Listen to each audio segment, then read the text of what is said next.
Om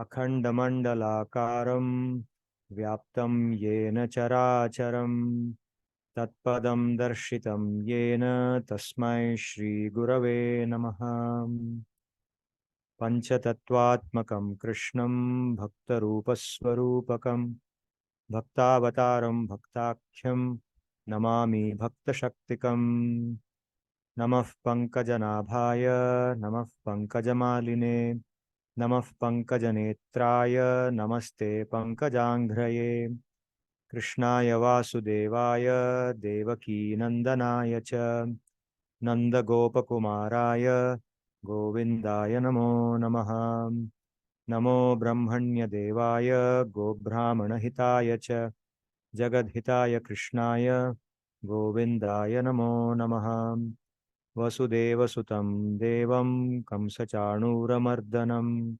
Devaki Paramanandam Krishnam Vande Jagadgurum. Sarvebhyo Namaha. Sarvesham Krite Swagatam. So today we are going into the 15th and 16th shlokas of the 8th chapter. We will do a quick recap of not only what we did in the last class, but first the Bhagavad-Gita as a whole. What is it trying to tell us? What is it that we are learning in the Gita, which we don't learn in normal education? So if you recollect some of these things I have mentioned frequently, so I'm tying them all together now.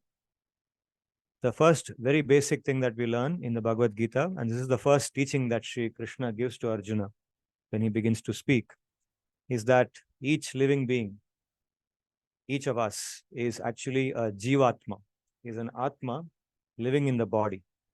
We are not this material body. We are actually spiritual in nature, and therefore we are eternal. We have the property of being eternal.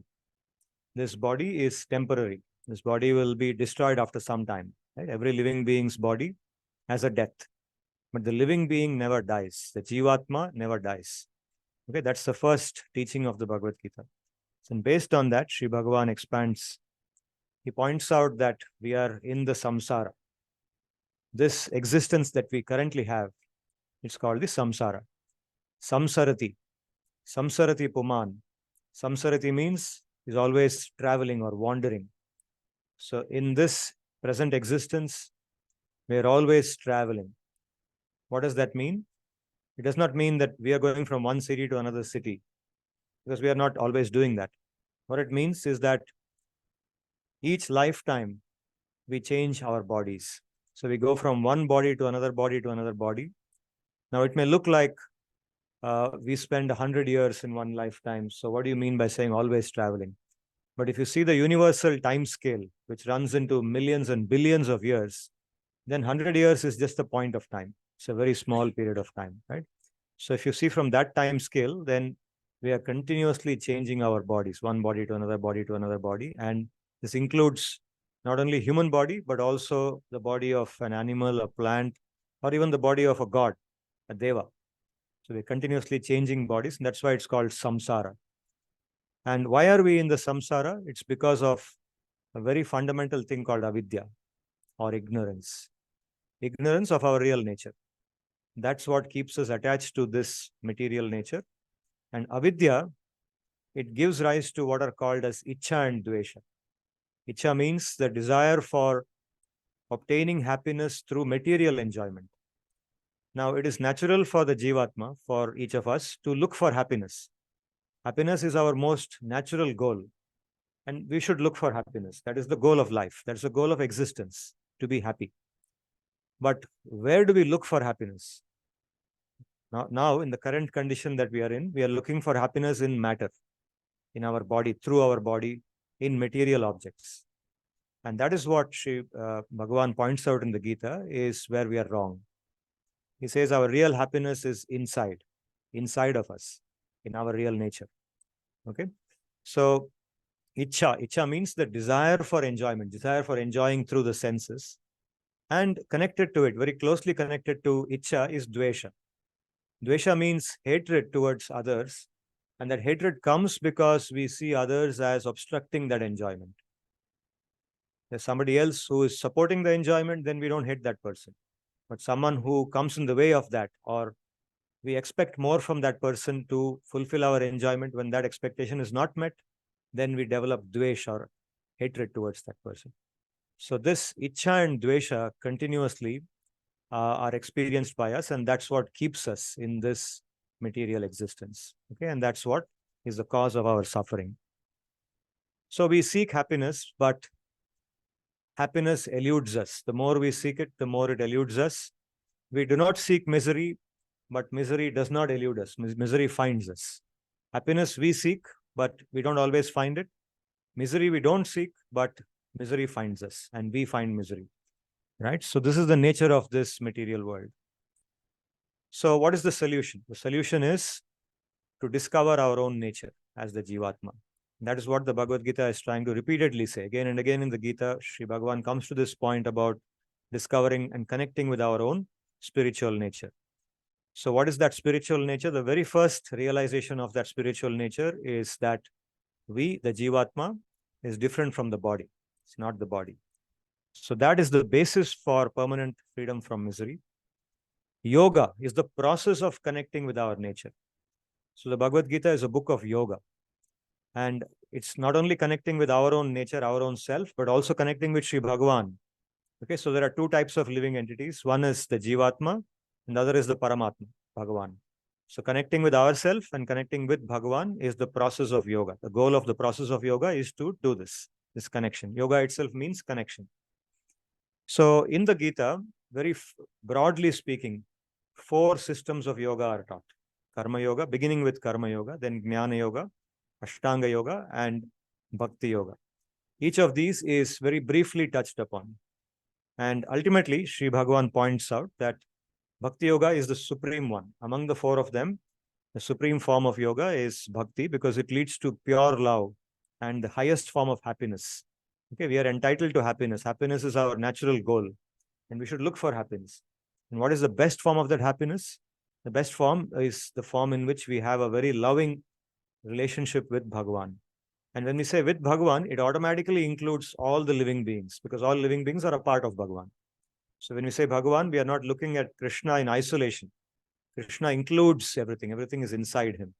Right? So when we develop that love towards Bhagavan, automatically we feel love towards all living beings. Not only human beings, but all living beings. Okay, and that is the perfection of yoga.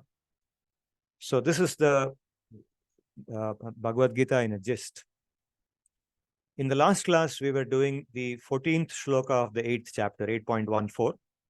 And that shloka was as follows. Ananya chetaha satatam yomam smarati nityashaha tasyaham sulabha partha nitya yuktasya yoginaha. So he was pointing out that, because earlier to this shloka, in the 8th chapter, Sri Bhagavan had discussed about Ashtanga Yoga. Bhakti as performed through Ashtanga Yoga, or Yoga Mishra Bhakti. So by hearing those shlokas of Yoga Mishra Bhakti, we can see how complex it is. It requires us to sit in a particular posture, which can be developed only after years and years of practice of Hatha Yoga, right? Asana, pranayama, etc., then pratyahar. And eventually to sit in that posture and then think about him. It's a very complex process, difficult process that not everybody can do. So in the 14th shloka, he contrasts the process of bhakti, Ananya bhakti, with that complex process of Ashtanga Yoga. So he says that one who is always connected with me, for that person, I am very easy to attain. Tasya aham sulabha partha. Sulabha means very easy. And nitya yuktaha, one who is always connected or always engaged in my seva. Okay, for such a person, I'm very easy to obtain. So we discussed this in detail in the last session. That was on the 13th of August. And today we go forward. We do the next 2 shlokas, 15 and 16. In the 15th shloka, Sri Bhagavan says, Mam upetya punarjanma dukkhalayam ashashvatam napnuvanti mahatmanaha samsiddhim paramam gataha. So what does this mean? We will have a look. To tell you in a gist, before I go into the commentary, Mam upetya. Mam means me. Upetya, after attaining. Punarjanma. Punarjanma, rebirth. The next birth. Punarjanma.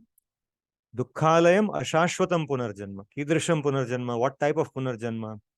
Dukkhalayam. in this abode. Dukhalaya means this place of misery, this place of suffering. That kind of punarjanma. Ashashvatam, that which is not shashvata, which is temporary. In this place which is full of misery and which is very temporary in nature. Temporary means that everything we obtain, nothing lasts. We think it's going to give us happiness. So, for example, build a big house. We build a big house with a lot of anticipation of the happiness that it will give us. But even if it gives us some happiness, then it's going to last only for some time, right? We may live in it till our death, but after our death, does that house belong to us? It doesn't belong to us. Even maybe before our death, for some reason, we may have to leave that house and go elsewhere. So, ashashvatam, everything is temporary in this world. And that is the nature of this world. So he says, having obtained me, punarjanma, rebirth, in this place, which is temporary and full of misery, na apnuvanti, one will not attain. One will not obtain a rebirth in this world. Mahatmanaha, such a person is a Mahatma. It's actually in plural here. Mahatmanaha is in plural of the word Mahatma. The original word is Mahatman. It's a Nakaranta Shabda in Sanskrit. Mahatma, Mahatmanau, Mahatmanaha. So Mahatma is the Pratama Vibhakti Ekavachanam. Mahatmanaha, plural, Bahuvachanam. Mahatmanaha. Why? Because samsiddhim paramam gataha. So what do they attain? They attain samsiddhi. And what type of samsiddhi? Paramam samsiddhim. That is supreme perfection. Samsiddhi itself means complete perfection. Okay, siddhi means perfection. Samsiddhi means samyak siddhi, means very high level of perfection, comprehensive perfection. And among comprehensive perfection, parama means supreme form of comprehensive perfection. And that is what they will attain. These Mahatmas, once they attain me, they are attaining that supreme form of comprehensive perfection. Gataha, those who have obtained that. Okay. So now I will read a bit of description of this shloka by the two scholars, Vishwanath Chakravarti and Baladev Vidyabhushanam. So for those who have come for the first time, both of these are traditional Sanskrit scholars who have commented on the Gita. They are both Vedantic scholars.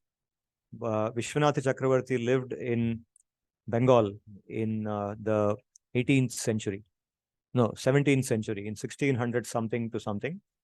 And Baladev Vidyabhushana was his student when he was very elderly. When Vishwanath Chakravarti was very elderly, Baladeva was a young person. So he studied the Bhagavatam from him. And he lived in the 18th century, 1700 something to something. So their commentaries are highly regarded. And you want to know more about them, there are Wikipedia pages on them about their scholarly contributions. So I'm following their commentary for my teaching of the Bhagavad Gita.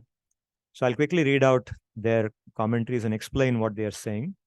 So Vishwanath Chakravarti says that Tvam praptavataha tasya kim syat ityaha mamiti. So Sri Bhagavan is speaking this shloka to answer the question of what is the benefit obtained by someone who has attained you. Because in the 14th shloka, the previous shloka, he had said, Ananya chetaha satatam yomam smarati nityashaha tasya aham sulabha partha nitya yuktasya yoginaha. One who does Ananya Bhakti will obtain me easily. So then the natural question is, so what? If we obtain you, then what? What is the benefit? So he's saying that Sri Bhagavan is answering that anticipated question from Arjuna. Dukkhalayam, dukkapurnam, ashashvatam, anityam cha. So place filled with misery and also temporary, janma na apnuvanti. That type of birth they don't obtain. Kintu, but Sukhapurnam, full of happiness, Janma, that type of birth, Mad Janma Tulyam Prapnuvanti, just like my Janma. Mad Janma Tulyam, Sri Bhagavan is speaking that just like my birth, they will also obtain a birth which is like my birth. Shashvataha tu Dhruvaha Nityaha Sadatanaha Sanatanaha Ityamaraha. So Amarakosha is a dictionary, or not a dictionary, actually, it's a thesaurus. In English, we say thesaurus means what? A book of synonyms, right? So the synonyms of Shashvata are Dhruvaha, Nityaha, Sadatanaha, Sanatanaha in the Amarakosha. Amarakosha is this thesaurus, the famous thesaurus in Sanskrit. Yada Vasudeva Grihe Sukhapurnam Nityabhutam Aprakritam Janma Bhavete. When my Janma, when my birth happens in the house of Vasudeva, which is filled with happiness, that is, my Janma is filled with happiness. Vasudeva is in a prison at that point of time. But I am not in misery, nor is Vasudeva also in misery, because he is anticipating my birth. And his wife Devaki, my mother, is also anticipating that birth. So they are all in bliss, although externally they are in a prison. And he says, Nitya Bhutam means it is eternally happening. This birth is not just once. I am taking birth several times. I manifest myself. Aprakritam. Aprakritam means it is not like the material birth of a living being. Just like living beings, how are we born? How does birth take place in this material world? It takes place by the union of a male and a female. And then the male injects something into the body of the female. And the Jivatma goes at that point of time into the body of the female.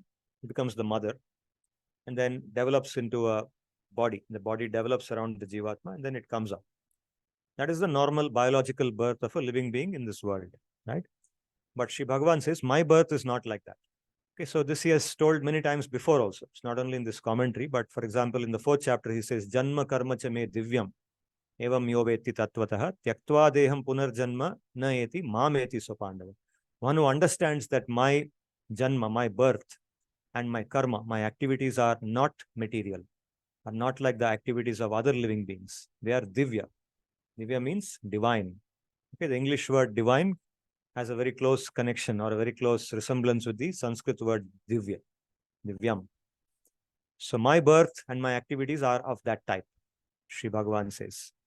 So he says, when I take birth, when I appear in the house of Vasudeva, tadeva, tadaiva, tesham mad bhaktanam api man nitya sanginam janma syat na anyada iti bhava. So at that same point of time, my nitya bhaktas, okay, so just like, we talk about bhakti in this world, we have bhaktas of Bhagavan performing bhakti to him. So in his nitya lila, in his eternal abode, there are always nitya bhaktas. Okay, they also don't have a birth like us. They don't have punarjanma in the way in which we have. So when he comes, when he takes his avatar, they also come with him.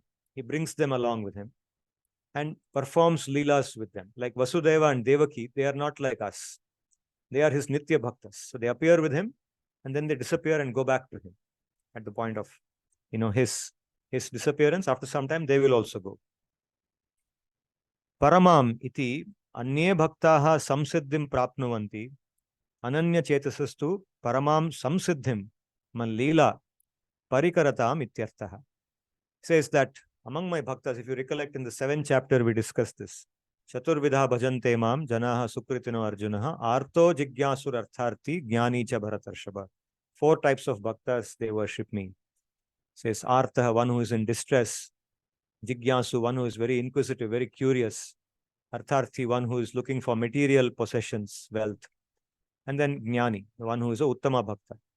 So he says that those who are looking for other things, they are not Ananya Bhaktas. Ananya Bhakta means he wants only Bhagavan. He doesn't want anything else. He only wants Bhakti.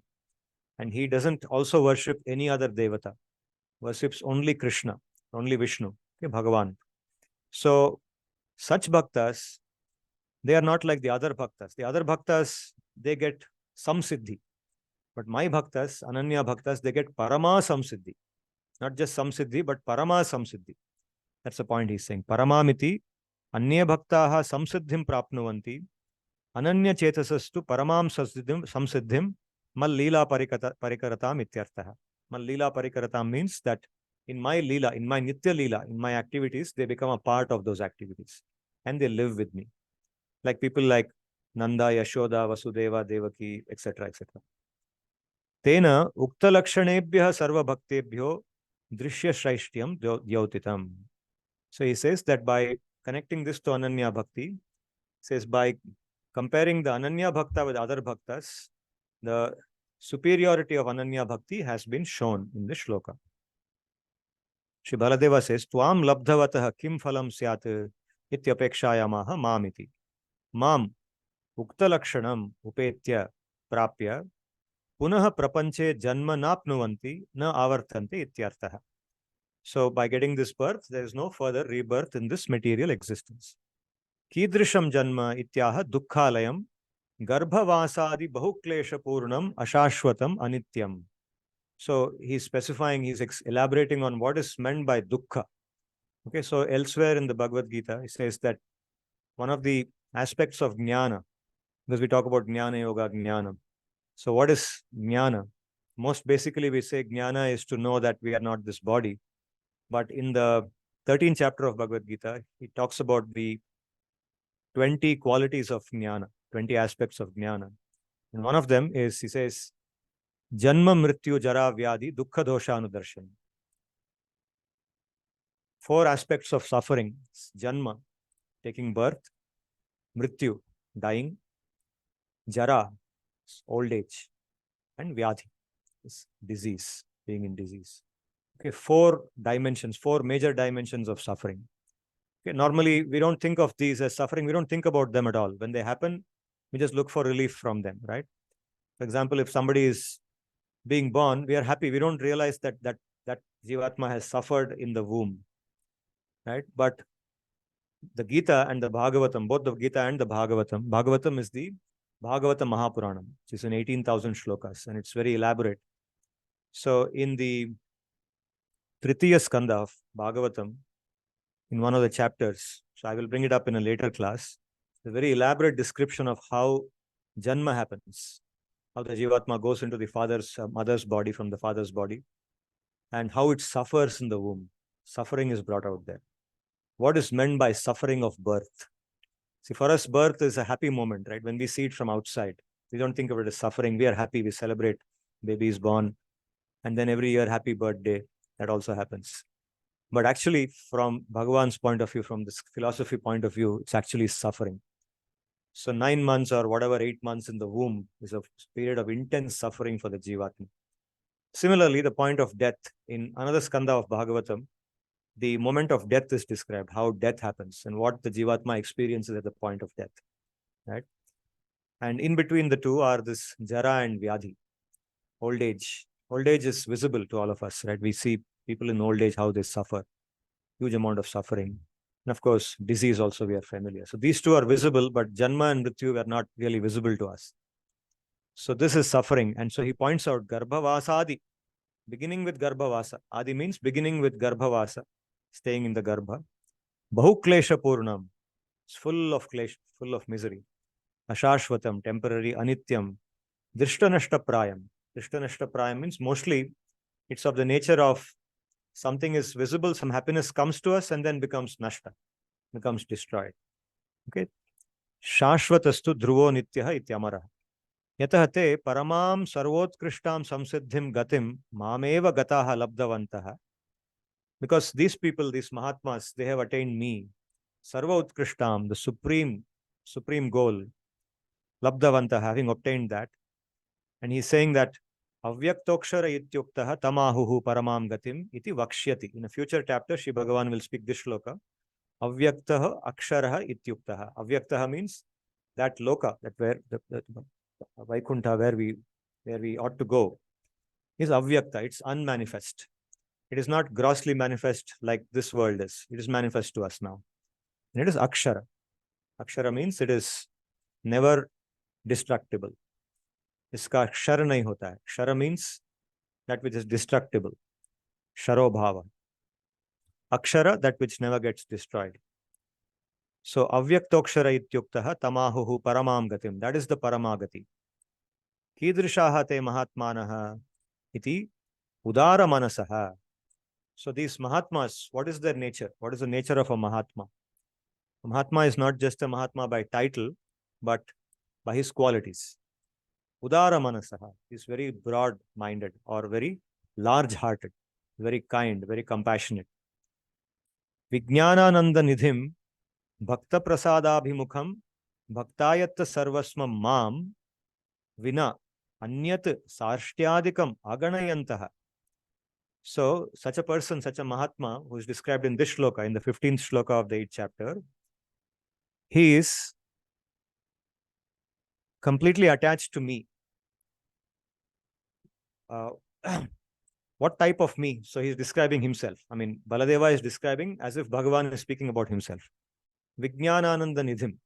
Shri Bhagavan is Vijnana Ananda Nidhi. Vijnana means very specialized or specific knowledge, very fine knowledge. Ananda, who is experiencing the happiness, the intense happiness of that very fine knowledge. And he's a nidhi of that. Nidhi means an ocean. He's an ocean of the happiness of very fine knowledge. That is Bhagavan. And another adjective for Bhagavan is Bhakta Prasadabhimukam. He's always eager to give happiness. Bhakta Prasadam. Prasada means happiness. Or Prasada we also say is that food we get when we offer something to Bhagavan, that is called Prasadam. So Prasada more generally means happiness or satisfaction. So one who wants to satisfy his bhaktas, Prasada Abhimukam, he is inclined towards that. He is always concerned about that.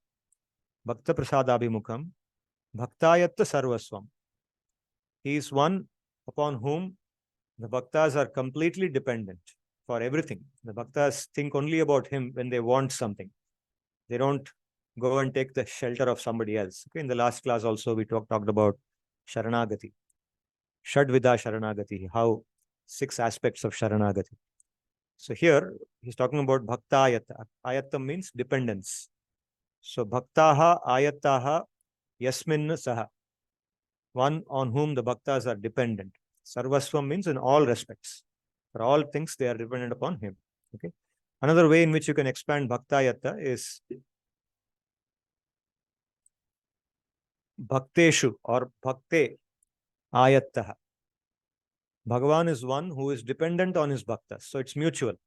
Bhaktas depend upon him, but he also depends on them. Because why? He wants that love.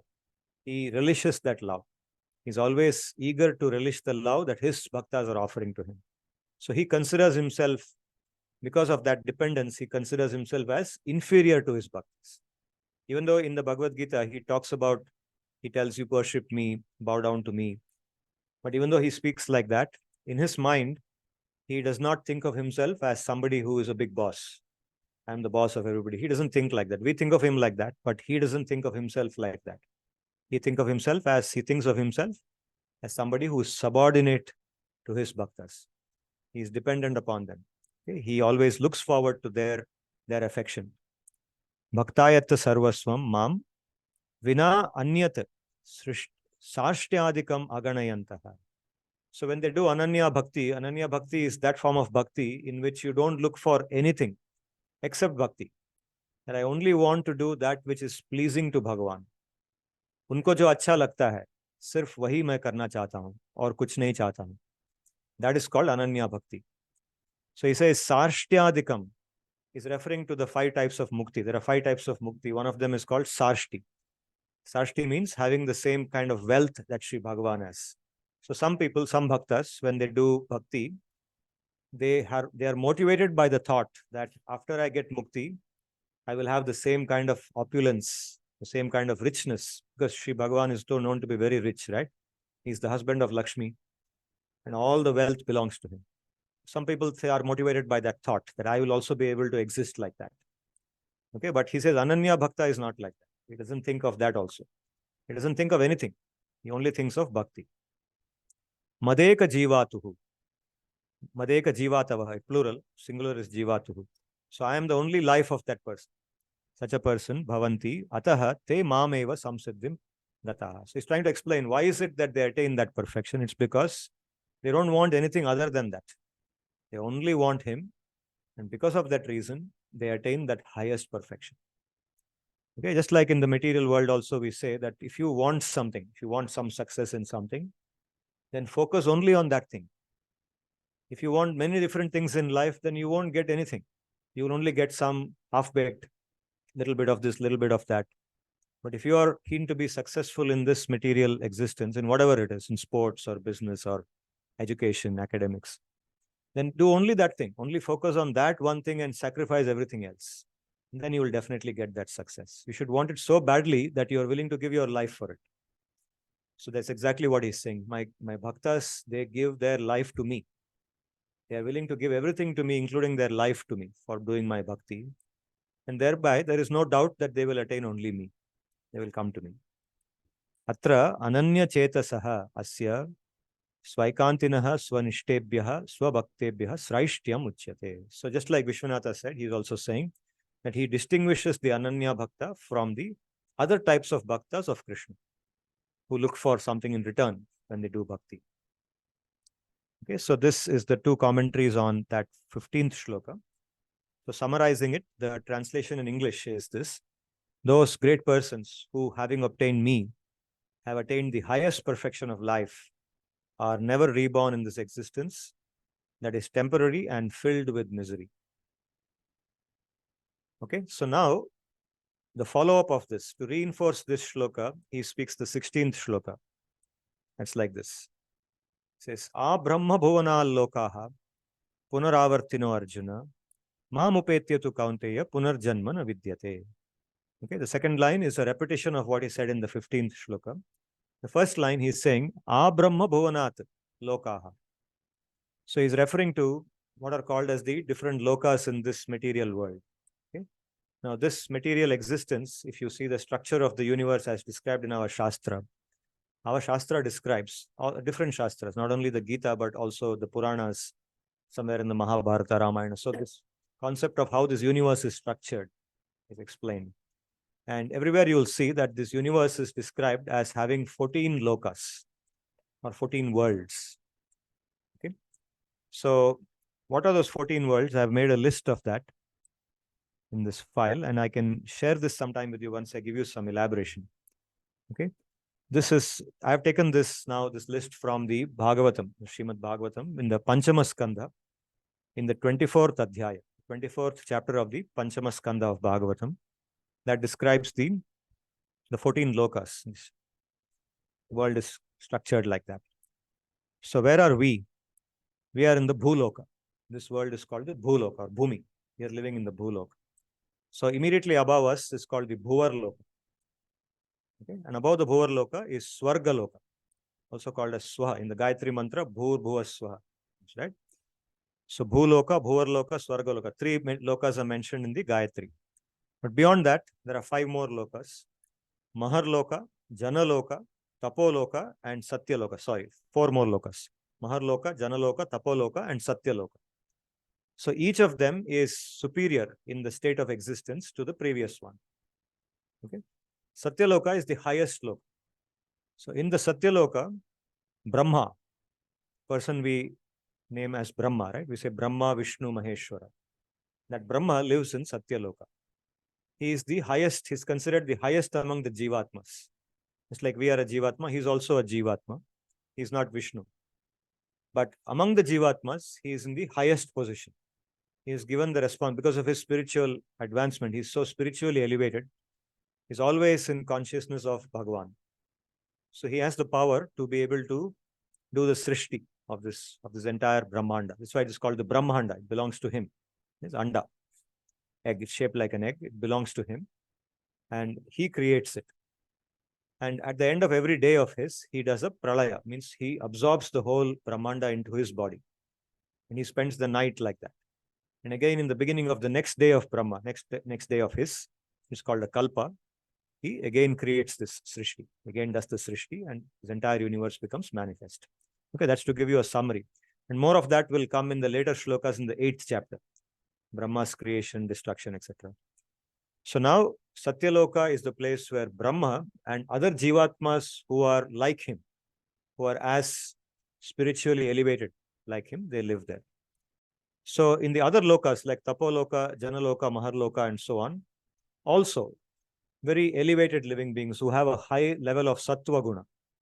Okay, so in the past we have spoken about Sattva Guna, the 3 gunas of Prakriti, Sattva, Rajas, and Tamas. Right? So in the 14th chapter, Sri Bhagavan says, Urdhvam gachanti sattvastaha, madhye tishtanti rajasaha, jaganya gunavrittistaha, adho gachanti tamasaha. Jaganya gunavrittistaha, adho gachanti tamasaha. So after this life is over, if we are not yet sufficiently perfected, okay, if we are sufficiently perfected, then we will go to Bhagavan. We have already spoken about that in the earlier shlokas in the 8th chapter itself. But suppose we are not, right? Like in the case of Bharata, tried very hard, but unfortunately at the point of death, he thought about a deer, right? And he was born as a deer in the next life. So just like that, normally most Jivatmas, when they die at the point of death, something comes to their mind, or Whatever they have been thinking about all their life, whatever has dominantly occupied their thoughts in the lifetime, they think of that at the point of death because they're attached to it. And so according to that, they will go to the next birth. Now, one more factor which plays a role of where they will go in the next birth is the guna, which is dominating them. Now, those who are predominantly in sattva guna, urdhvam gacchanti sattvastaha, they will go upwards. Urdhvam means upwards. Upwards means what? They'll go to one of these higher lokas. Swarga loka, mahar loka, jana loka, tapo loka, or even bhuvar loka. They go to a higher loka. And those who are in the rajas, predominantly in rajas, madhye tishtanti rajasa. So they will stay in bhuloka, take birth again in bhuloka. And jaganya gunavrittistaha adhogachanti tamasaha. So we'll see what happens to them. Those who are in tamoguna, more in tamoguna. Although they are in tamoguna, their desires for enjoyment are very strong, right? That's why they are taking birth again. Where will they go? They will go to the lower lokas, the lower worlds. So what are the 7 lower worlds? Okay, so beginning with Bhuloka, there are 7 worlds. If you go in the upward direction, including Bhuloka, the 7 lower worlds, so totally it becomes 14. Atala, Vitala, Sutala, Talatala, Mahatala, Rasatala, and Patala. The 7 lower lokas. Okay. So what is the state? Is there a lot of suffering in these lower lokas? Because we say there is happiness. If you go higher, there is happiness. So is there a lot of suffering when you go down? The answer is both yes and no. The answer is no. I'll first explain why it is no. It's no because these lokas also are designed in such a manner that people, they experience a lot of material enjoyment, but of a tamasic nature. They're designed, they're also called as Bila Swarga. Bila Swarga. Bila means a hole or a cave. Bila. Like a rat or a snake goes into a hole, right? Bila. They're called Bila Swarga. They are also like Swarga. Just like in the Swarga Loka where Indra lives. Swarga Loka, which I just mentioned now, is a place where the king Indra lives. He lives there and he has so many other devas living with him. And the Jivatmas who get a lot of punya, who are in Sattva Guna, go take birth in Swarga Loka and enjoy Swarga Loka. Now, those who don't have that Sattva Guna, but still have some punya and have a strong desire to enjoy, they take birth in these lower lokas. Atala, Vitala, Sutala, Talatala, Mahatala, Rasatala, Patala.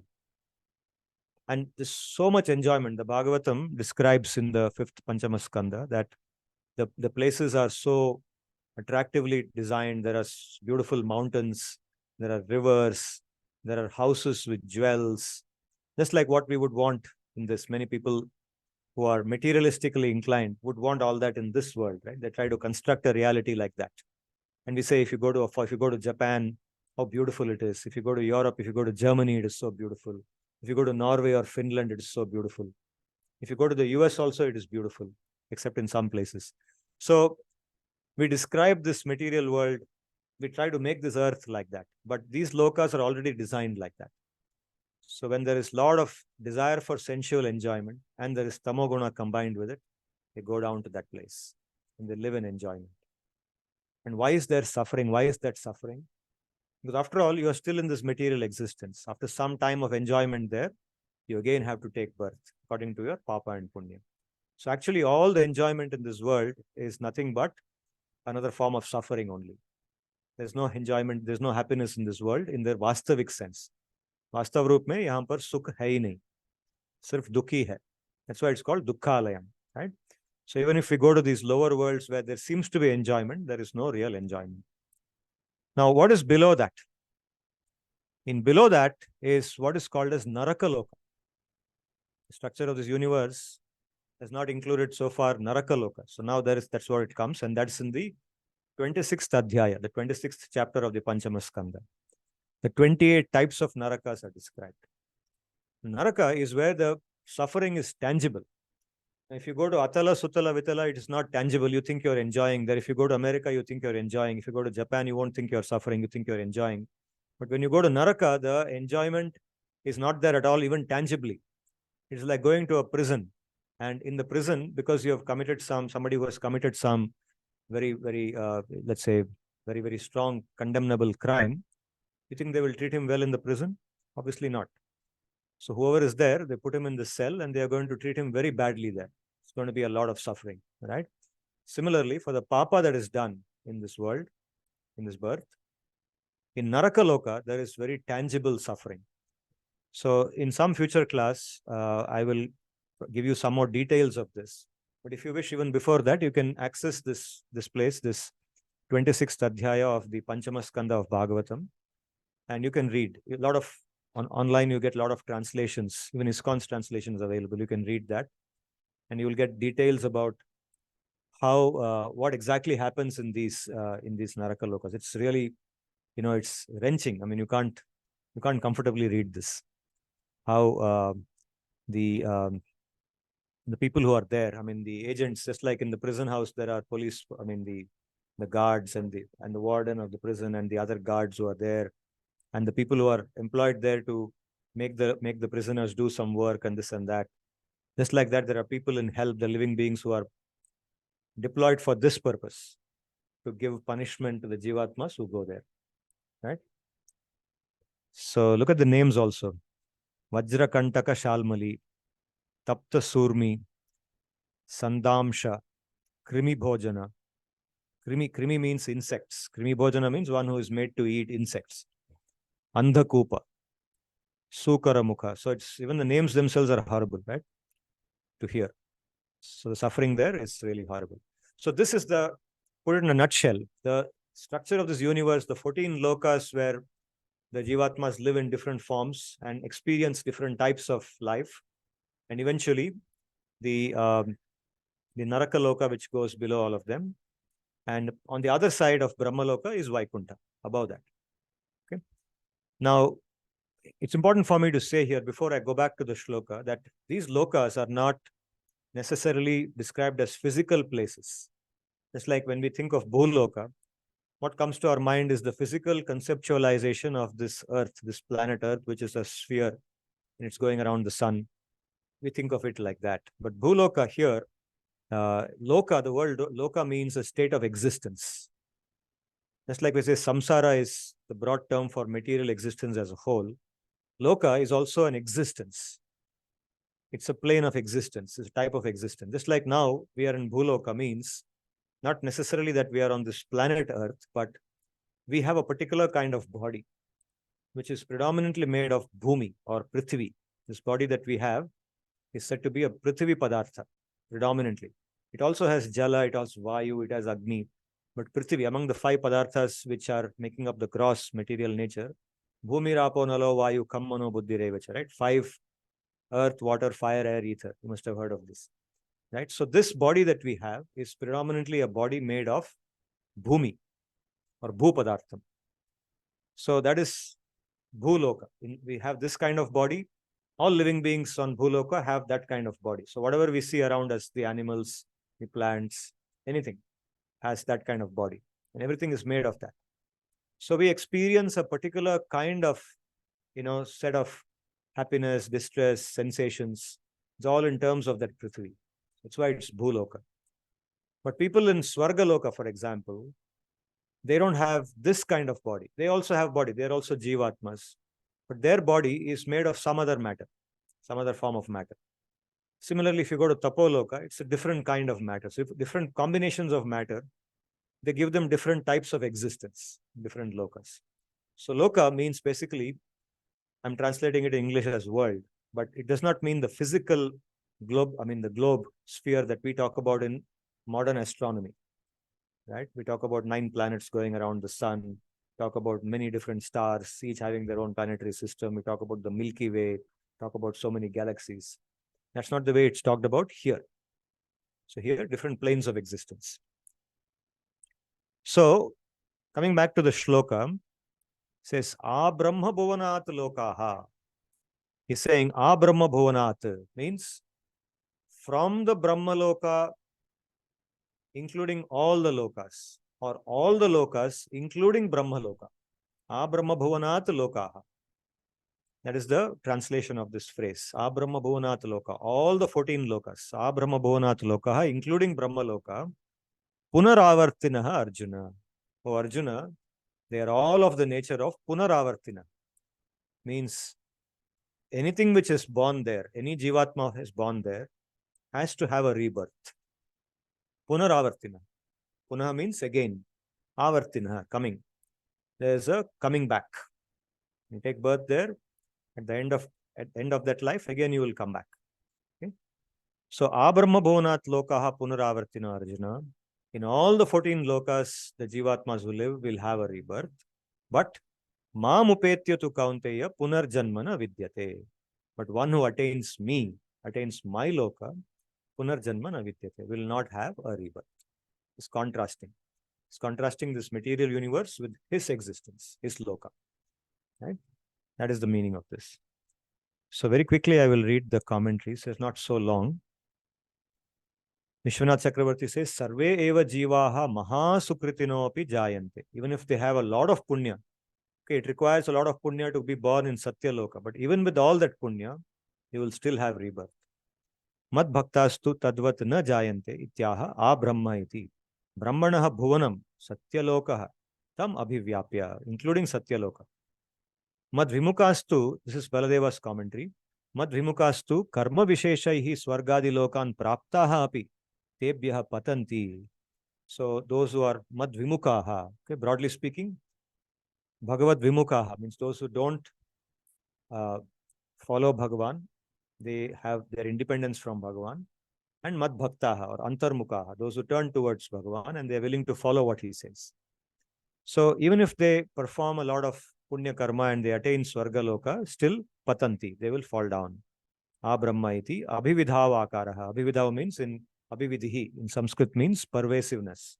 So this the word used here, or the prefix used, Brahma bhuvanat lokaha, means it's to include that all the lokas are pervasive. It's all inclusive.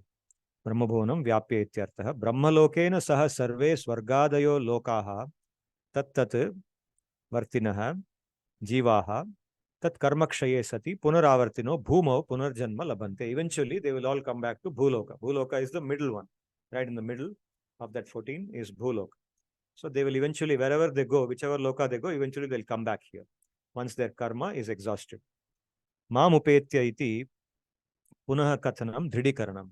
So you can see that this phrase mam upetya punarjanma, 2 times it's repeated in the 15th shloka and again in the 16th shloka. So normally in scholarly writing, repeating the same thing, and that too repeating it again just after saying it once, is considered to be a defect in writing. Scholars don't write like that. Scholars write in very terse form. They write very concisely and they don't repeat the same thing again very soon. If they have to repeat, they will repeat it much later, just to remind the reader. So why is Sri Bhagavan repeating the same thing in 15 shloka and 16 shloka again? He says Dridikaranam, because he wants to put it inside us. Dridikaranam. Usko drid karna. We should accept it. Right? Dridikaranam. Atra idam bodhyam panchagni vidyaya mahahava maranadina ye brahmalokam gataha tesham bhogante patah syat. Okay, in earlier class, we spoke about Panchagni Vidya from Chandogya Upanishad. It talks about the 5 steps, the cycle of going from Bhuloka to Swargaloka and coming back to Bhuloka, right? Some of you recollect that, those who were in that class. So he says that even after doing all that, one has to come back. Yetu sanishtaha paresha bhaktaha swargadilokan kramena anubhavantaha tatra gataha tesham tuna tasmat pataha. Says that, but still, even among them, even among the jivas who go to the higher lokas, there is a difference. Says some of the bhaktas, some of the jivas who go there are people who performed bhakti to Bhagavan.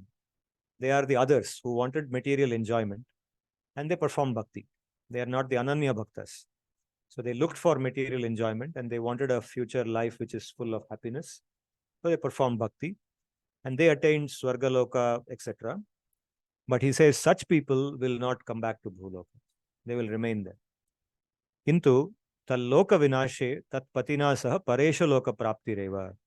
Brahmana saha te sarve samprapte pratisanchare parasyante kritatmanaha pravishanti parampadam. Iti smaranati iti. So there is one shloka in the Smriti Shastra. Exactly which Shastra is not given here, but somewhere in the Smriti Shastra, which could mean one of the Smritis or Puranas or somewhere, or maybe Mahabharata. It says that these people who performed bhakti and they have attained one of the higher lokas, but they have not yet gone to Vaikuntha because they wanted to still experience some enjoyment in this world. they will live in that loka itself after that birth and take birth again there itself. And they will continue to be there till the end of Brahma's life. And Brahma wraps up this universe. At that point of time, they will go with him to Vaikuntha Loka, Parampadam, Pravishanti Parampadam. And therefore, they will not take the same birth that the other Jivatmas take in this world. So he points out that the process of bhakti imparts this benefit to someone. So even if someone is doing bhakti with material desire to enjoy something, but if he is doing very sincere bhakti to Bhagavan, then he gets this benefit also. Okay, and similarly, this also has been pointed out, like when we discuss the 7th chapter as well, he says, he distinguishes between himself and the other bhaktas, right? Yanti devavrata devan pitrin yanti pitrivrataha. No, that is in the 9th chapter. In the 7th chapter, what was the sloka that we saw? Which distinguishes between his bhaktas and the bhaktas of the other devas, right? So he says that those who worship me, they will eventually come to me, right? Whatever other devas also we ask, the other devata will take it from me and give it to me. Yes. Antavattu phalam tesham tad bhavati alpamedhasam devan devayajo yanti mad bhakta yanti mamapi. He says that these people, they worship the other devatas and that is temporary, but those who worship me, they will eventually come to me.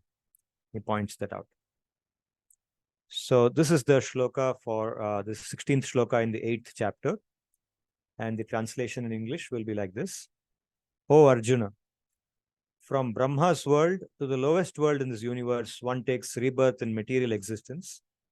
After obtaining me, however, O Kaunteya, there is no rebirth. Okay? And this theme will repeat itself in the Gita. And for example, in the 15th chapter again, 15th chapter is a very small chapter, only 20 shlokas in that chapter. But there he says, Na tad bhasayate suryo, na shashanko na pavakaha. Yad gatva na nivartante tad dhama paramam mama. He's describing his own abode, Vaikuntha Loka. In Vaikuntha Loka, na tad bhasayate surya. There is no sun, like the sun we see here. There's no sun there. Na shashanka. There's no moon also. Okay? So you can't send Chandrayaan there. You don't need one. Right? Na pavaka. No Agni also. You don't need Agni also there. Because all of these are material elements. Right? Yat gatva na nivartante. Once one who goes there, after going there, na nivartante, he will not come back to this material existence. Tad dhama paramam mama. That dham is my param dham. Is my supreme dham, my supreme place of residence. Okay, so why do we not need any luminary object there, like the sun and the moon here on the earth? They are the items, they are the sources of light, right? In the daytime, the sun is a source of light. In the nighttime, the moon is a source of light. And if both of them are not there, then Agni is a source of light to burn the fire. In the olden days, there was no electricity, right? So people used to light lamps, Agni. Agni was the source of light.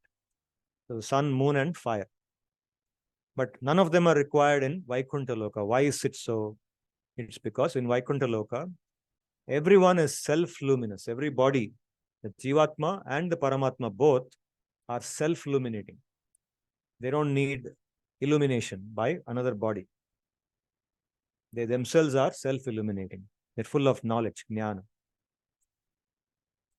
So this two shlokas, 15th shloka and the 16th shloka of the 8th chapter, essentially are giving us a small glimpse into the objective, the goal of life as trying to attain him and trying to attain his existence, going and staying with him, becoming part of his existence as the goal of life.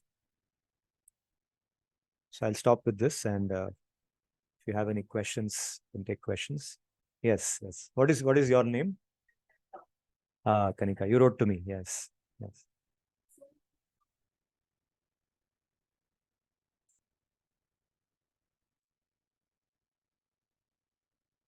The beings that are already residing over there must be living in a state of higher awareness. Yes.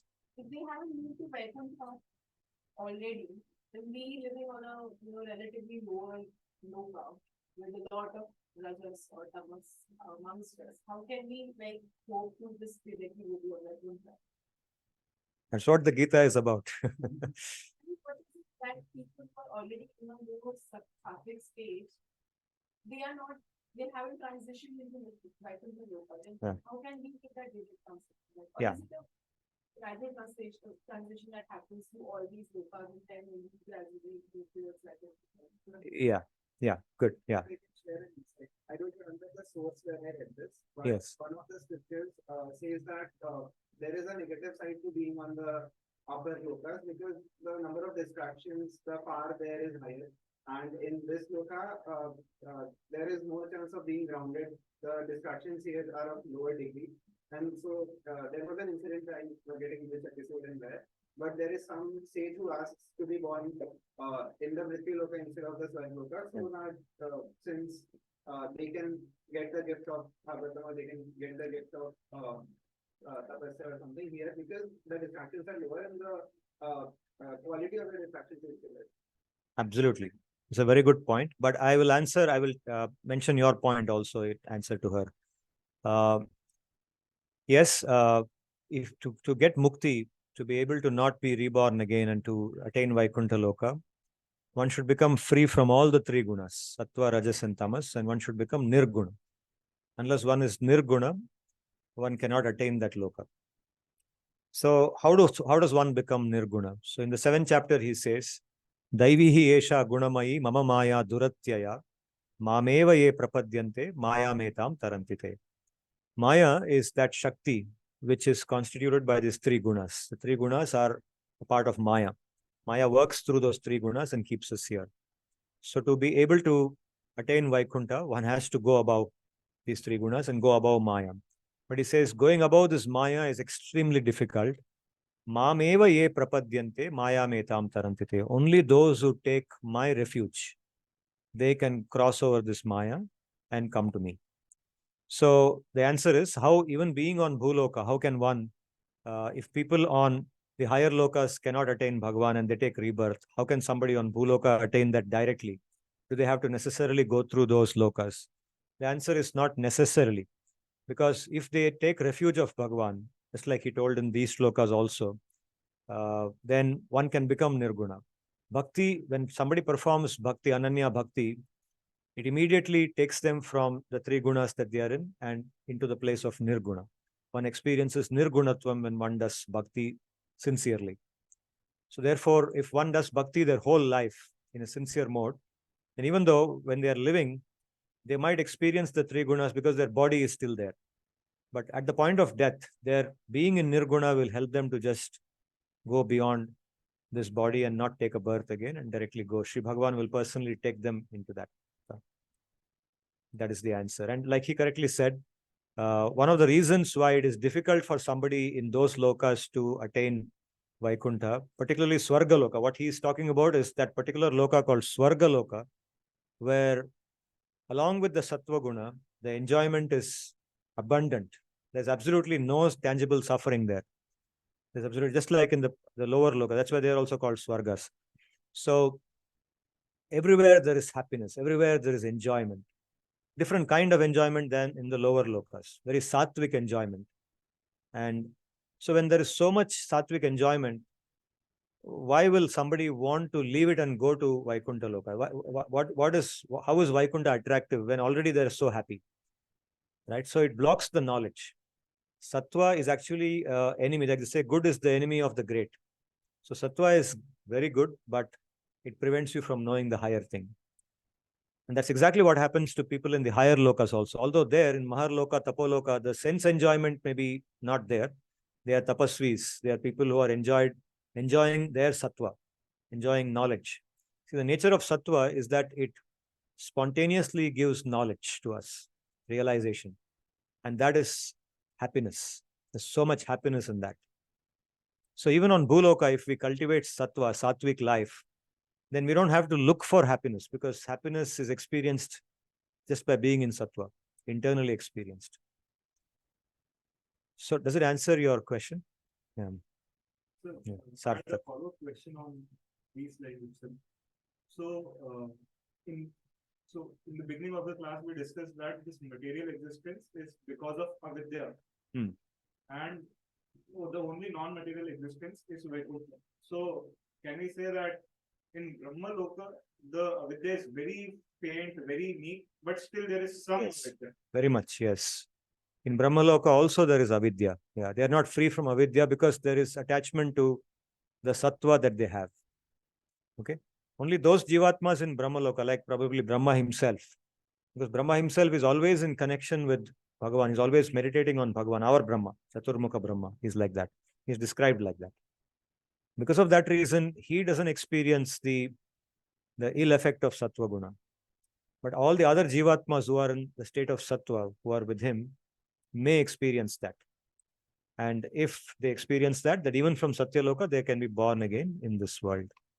But it is possible that they might be born again in Satyaloka. Yes. Okay, So it's a cycle. Yes. from Satya to Satya or Satya to Bhuva or Bhu, any loka. Yes. Yes. Depending on the karma. Yeah.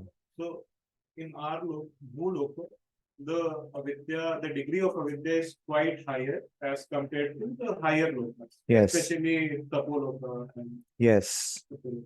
Exactly. Yeah. Yes. In general, yes. Generally speaking, yes. So what is your name again? Ah, yes, I remember. Yes. Was in the course. Yes, I remember your name. Yes. When it is in Bhagavatam, Brahma has a doubt when he watches Krishna playing with the children of the cowherds, and he plays a trick by abducting all of them. And then Krishna creates multiple reincarnations, but then essentially replaces them Yes. for the longest time. So, there are instances where we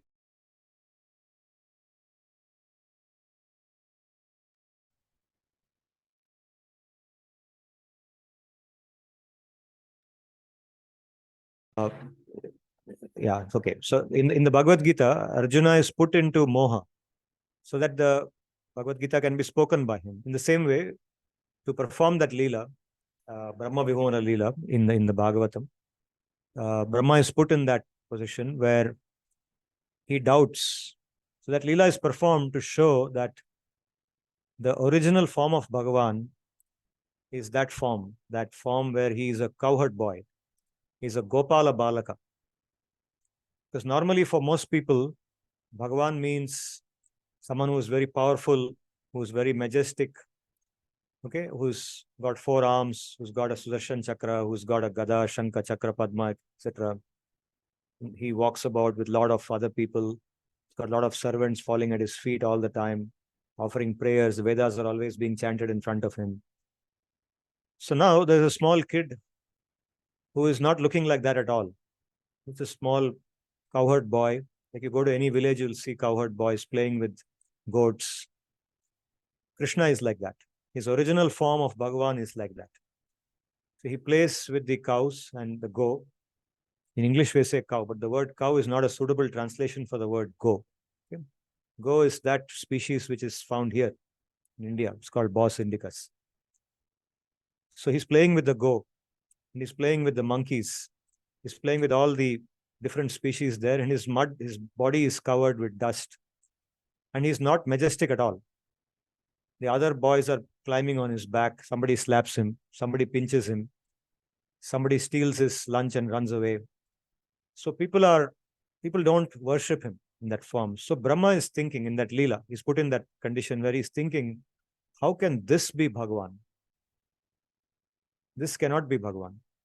Because the Bhagavan that he is worshipping is not like that. The Bhagavan that he is worshipping is that Vishnu that everybody knows. Right? If you go to Tirupati, you'll find Vishnu worshipped like that. That is Bhagavan, not this.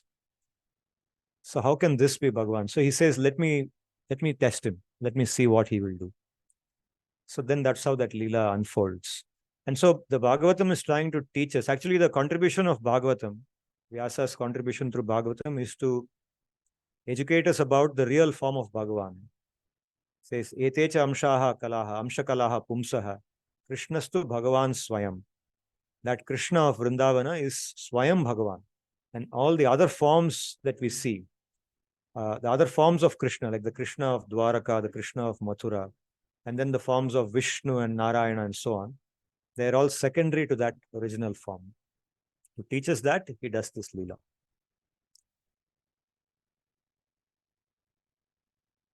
I just wanted to say what Kanika and then after what you mentioned. in Swarga Loka, sir, people don't have fear. There is no thirst, there is no food, Yeah. and this one. There's no hunger, yes. There's no hunger. Yeah. So this happens only in the spiritual loop. Hmm. And so it's kind of a double-edged sword. So wherever you, I mean, the practice of bhakti could only be appropriately done in Prithvi Lok, and hence it is so easy for a person in Prithvi Lok to directly go to Golak Vrindavan, like Sant Tukaram.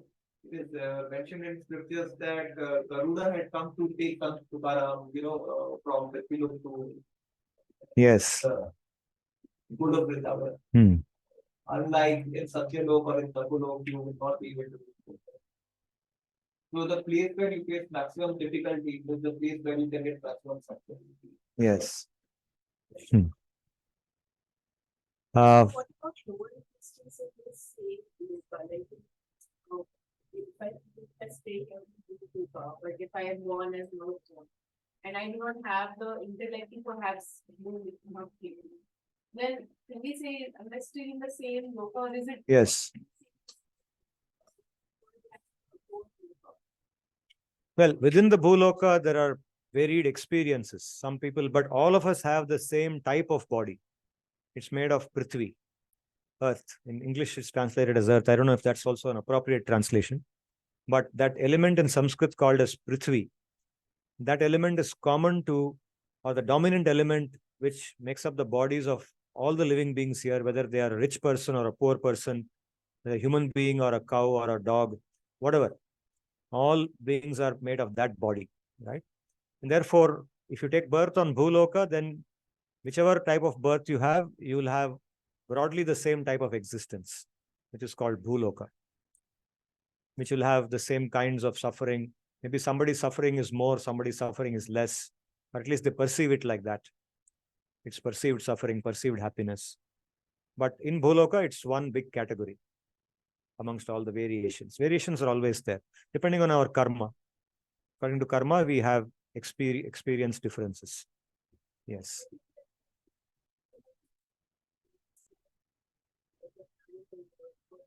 Yeah. So the intelligence to do bhakti is only in the human form, Manushya Deha. So in an animal body, in a body other than a human body, wherever you are, whichever loka you are, you only reap the benefits of your karma. New karma is created in only this bhuloka, in this human body. So for example, if you are in an animal body on bhuloka, then you just exhaust that karma which has sent you to that body. Similarly, if you are in Swargaloka in a Deva body, then you don't create new punya karma there. You only exhaust the punya karma that you gained when you were on Bhuloka. So in any other loka, any other form, that's why this body on the Bhuloka is considered, and that's probably one of the reasons why that person is praying that, let me be born here so I can then create the future for myself to go to Vaikuntha. I won't be distracted also, and that's where you create the punya and the papa, and also get rid of punya and papa by doing bhakti. Actually, punya and papa are destroyed not only by bhakti, but bhakti is the most effective process by that. In other forms of yoga also, like karma yoga, jnana yoga also, where bhakti doesn't dominate. There also, because of the detachment and the tapasya that you do, both your punya and papa are destroyed. And you try to free yourself from samsara and try to go towards mukti. They also are not meant for getting punya, those yoga forms also. The forms that are meant for getting punya are called dharma, samanya dharma, or kamya karma. Through that you get punya. I don't know if it answers your question or I've told too many things to confuse you, no? Yeah. Yeah. So can you say that bhakti is more important than Of course, very much. They are two different categories of activities. Punya is samanya karma. It is good activity done with a good intention, and it gives us future enjoyment. It creates the seeds of future enjoyment. That's called punya. The seed of future enjoyment is called punya. The seed of future suffering is called papa. Right? But bhakti is neither punya nor papa. Bhakti is bhakti. Bhakti is anukulyana krishna anushilanam. Means it is activity which gives pleasure to him and brings us closer to him and brings him closer to us. It builds the bond between. So the fruit of bhakti is to strengthen that bond between Sri Bhagavan and us. And when we say Bhagavan, it includes the other bhaktas of Bhagavan who are also trying to go towards him. So our bond with them increases. That is the fruit of bhakti, not punya. Punya is not the fruit of bhakti. Sir, if we tie down these two previous stages, the way bhakti is done in Kali Yuga is by chanting, just by chanting God's name, right? In any yuga, the most fundamental form of bhakti, the most fundamental practice of bhakti, regardless of yuga, is chanting his names, Harinama. Through Harinama, he manifests himself on our tongue and through the ears, goes into us through the ears. Because it's said that the name of Bhagavan is Bhagavan himself. It's not different from Bhagavan. So Bhagavan manifests as his name and he enters us. So this is not dependent on yuga. But in Kali Yuga, it is said that there is no other process we can practically do. Bhakti is the only process that is practically possible for most of us. We cannot do Ashtanga Yoga. We can do Karma Yoga to some extent, but not in the pure sense of Karma Yoga. The pure form of Karma Yoga requires us to follow our Varnashrama Karma, Brahmana, Kshatriya, Vaishya, Shudra, which we don't follow, right? Regardless of whichever Varna we are born into. And that is why dependence on Karma Yoga, Jnana Yoga, etc. also is not practically meaningful. So in the Kali Yuga, we say that Bhakti Yoga is the only practically possible process, and it's very much practically possible. Chanting the name, how difficult is it? It's very easy, isn't it? That is the meaning. Yeah. Also, sir, you mentioned that he subsidies both Papa and Punya. Yeah. Isn't it like when Ravana was let's say, Ravana used to do, but he also used to do a lot of Papa. Hmm. And then his life didn't turn out as he wanted, or no one wanted. So isn't it like a paradoxical thing? Yeah, in the case of Ravana particularly, he is not an ordinary Jivatma. Since you took the example of Ravana, I'll first start by saying that he is a Nitya Bhakta of Bhagwan, the name Jaya. So Jaya is born as Ravana, right? And Vijaya, the other Bhakta, they are both Dwarapalakas in Vaikuntha. Vijaya. Vijaya is born as Kumbhakarna, right? So because of a particular curse that happens, so these two take birth 3 times. So first as Hiranyaksha, Hiranyakashipu, then as Ravana, Kumbhakarna, and then Shishupala and Dantavakra. Right? So Ravana, therefore, is part of the Leela of Bhagwan, where he is put in a place where he does both Papa and does Punya also. He's very educated. He's highly educated. He's son of a Brahmana, son of a great sage, right? Vishrava. He's son of Vishrava Rishi, and he knows everything. He has a lot of knowledge, but he still has a Papa Buddhi. Papa Pravritti is strong in him. So he goes about doing all kinds of crazy things, and he also steals the wife of Bhagavan.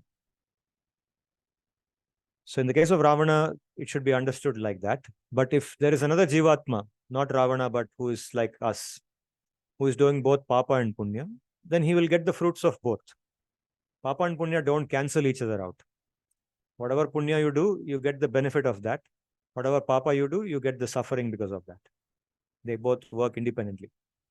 They don't cancel each other out. You can't do more Punya and cancel out some Papa. And what about Bhakti burns out both Punya and Papa. And Bhakti, if for example, somebody of that type turns towards Bhagavan and says that, oh, now I realize that I have been doing all kinds of nonsense. So let me now start doing Bhakti. Let me understand Bhagavan. Let me understand Bhakti and give up my ahankara. So the beginning of Bhakti is to give up one's ahankara as an independent individual and realize that now onwards my life is for his pleasure. I'll conduct myself in a way that he is happy. He becomes happy. And when that happens, automatically that person does not create any nuisance for others. Because creating nuisance for others will also be displeasing to Bhagavan. So when one performs bhakti with thinking of Bhagavan, then both Papa and Punya both are destroyed. It's neither Papa nor Punya. If one has already done Papa Punya before, the seeds of Papa and Punya are completely destroyed. So his future then gets created in a different manner.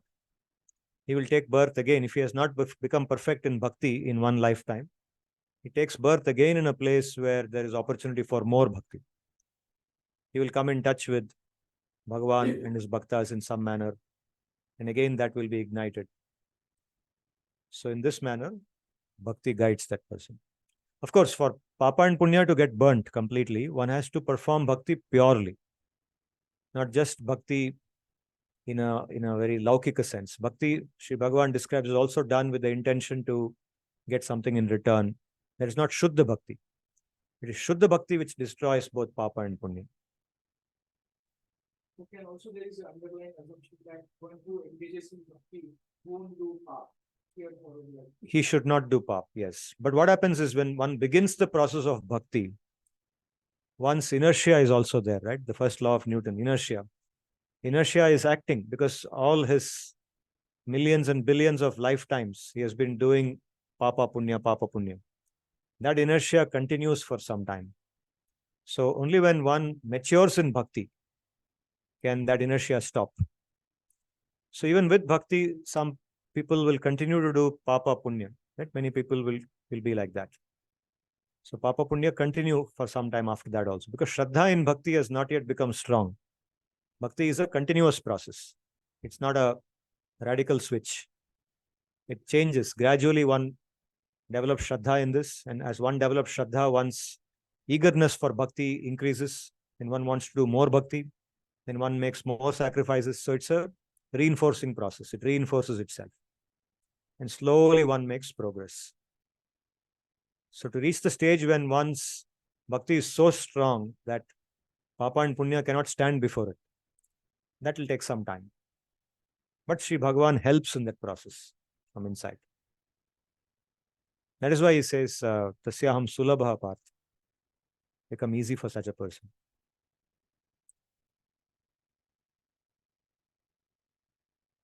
Just wanted to add what sir said. In spite of Ravana doing bad things, because God was so merciful, he got death at the hand of God. Right. So, and if you are dying from the hands of God, he would not take any. So, what I'm trying to say that if you do bhakti, this is what I feel. If you do bhakti, if you do good things, even a little bit, because of the mercy of the God, you get exempt to path. But as the also said, and the path, they don't balance out each other.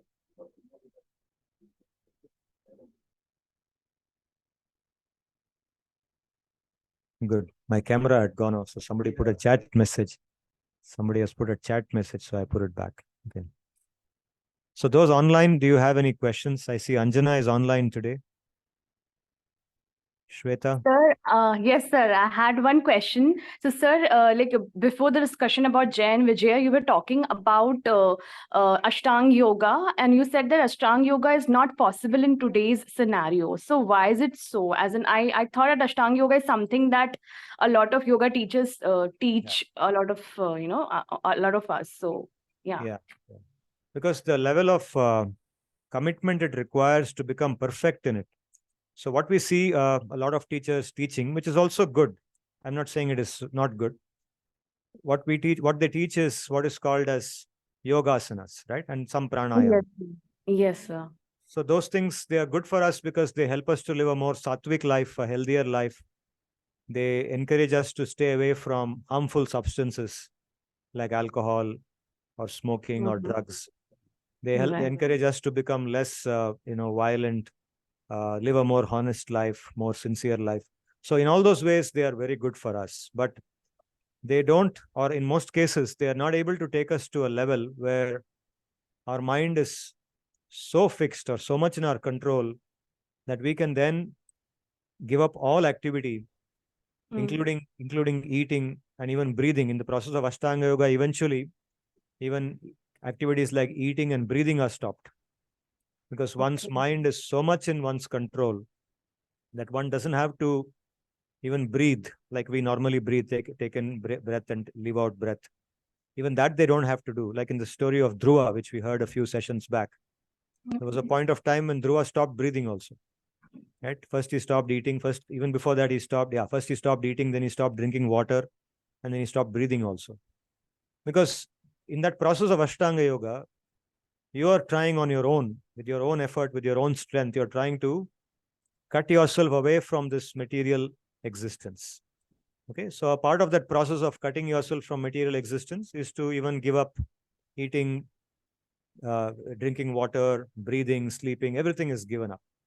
And your mind is in such a state where you're only trying to think of that one object of your meditation. If you're doing bhakti, then that object of meditation is Bhagavan. Right? Okay.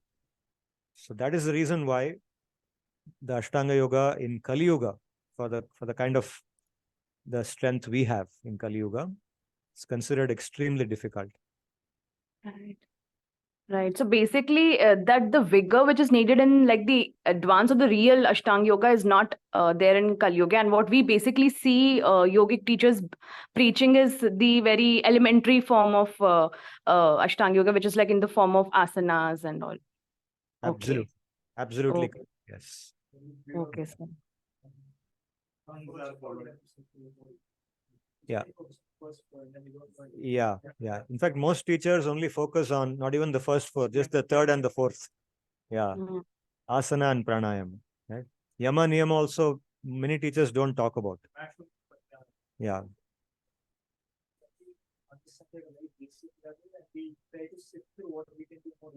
Yes. Yes. We don't even go to that level of nuance. Nuance. Yes. Yes. So even then, what the yoga teachers are trying to do is still good, because something is better than nothing. They're at least trying to help the person live a better life and a less sinful life, right? Become free from pap. That is definitely happening in many cases. So it's highly appreciated, even that much. True. Yes. Online people, more doubts. Pranam Prof, one quick question. Yes, Arnav. So I'm actually trying to reconcile a couple of things, and I'll try to place it in the most succinct way. So Yeah. firstly, so okay, did my video just switch on? Yeah, we can see you. Yes. Okay, so firstly, in one of the previous classes when we learned about the fact that when praying to Vishnu is like watering the roots of a plant, and praying to some of the other gods slash demigods would basically mean that we are watering the leaves, where watering the roots form a more holistic way of bhakti. So that's fact one of the tripod I'm trying to reconcile. Fact two we discussed today, where we spoke of the fact that or if someone has a more has a bhakti that's not keval bhakti, and he or she has a bhakti for a reason, then they would eventually go to Swargaloka, or they would, I missed that part by the way, Swargaloka or Mukti, but they would uh, attain Mukti by the end of the Kalpa, may not be at the end of this particular Janma. And Yes. the third leg of the tripod is, even in Mahabharata, we actually see where Krishna is advising Arjun to do some of these things, such as pray to some of the other bhaktas of Krishna, such as Shiva, say for Pashupatastra.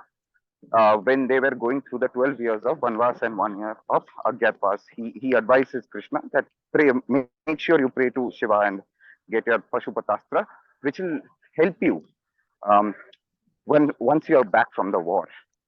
So because he had that sense that, okay, there'll be a war and all of this. So I'm trying to think if that's how the three tripods work, then bhakti towards some bhakti. I see a lot of people say praying to say Hanuman, because Hanuman understands the mechanics of the body, for instance, and that person is a friend of mine in the gym or something. So I'm trying to understand how bhakti, where I'm watering the leaf, cannot get me to that say, that ultimate goal. And there, how is Krishna, who himself showed that, okay, I am the one with the Vishwarup Darshan. How is he differentiating between this, and how is he differentiating bhakti uh, towards, say, Shiva or Hanuman from the bhakti towards Sri Bhagwan? Does that make sense? Yeah, It's quite a lot of things I'm talking about, probably. yeah, yeah. It does make some sense. Let me see if when I answer, you will know whether I could make sense or not. Okay, okay. So, Thank you. yeah. So, see, it's like this. When we do bhakti, the object of bhakti is Bhagavan in that form, in that particular manifestation as Bhagavan, right? He manifests as Krishna originally, and then his expansions as Vishnu and so on.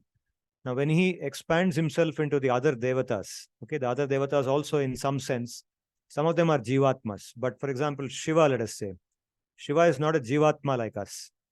So he is a form of Vishnu in which this form of bhakti, what we are talking about as bhakti, the Trigunatmaka bhakti, is not possible, or he does not impart that kind of bhakti, right? This Trigunatmaka bhakti, which helps us to go beyond the three gunas.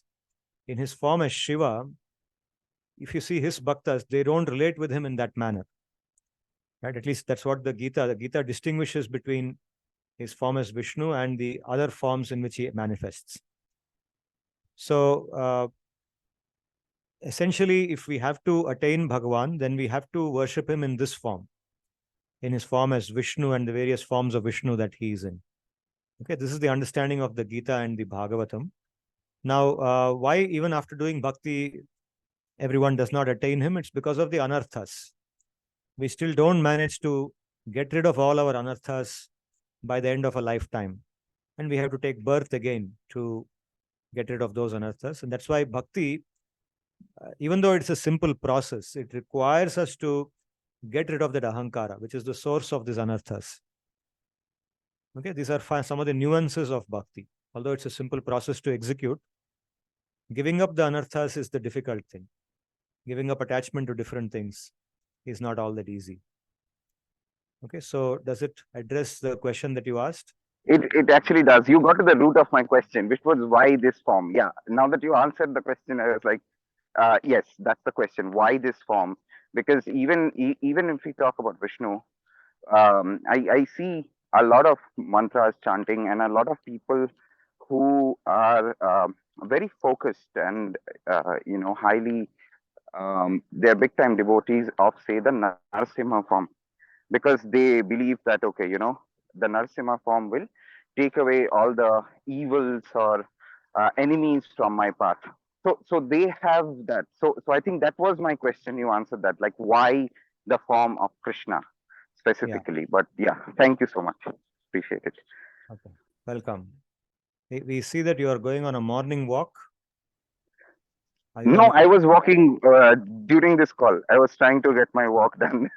Right. I'm done with the walk. Okay. So we also got a glimpse of I'll New Jersey in the background. This is actually Philadelphia. Philadelphia. Okay, good. Yeah, it's pretty nice in the morning. Okay. So it's usually not sunny all the time. So it'll probably be another 2 weeks when we see the sun.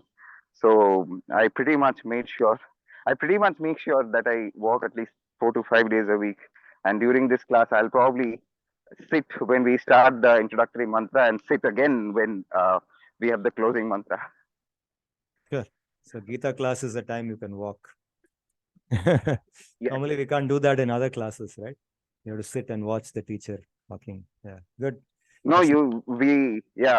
no, absolutely. Thank you for Good. letting us have that liberty. Yeah. Appreciate Thank it. you for joining in. Yeah.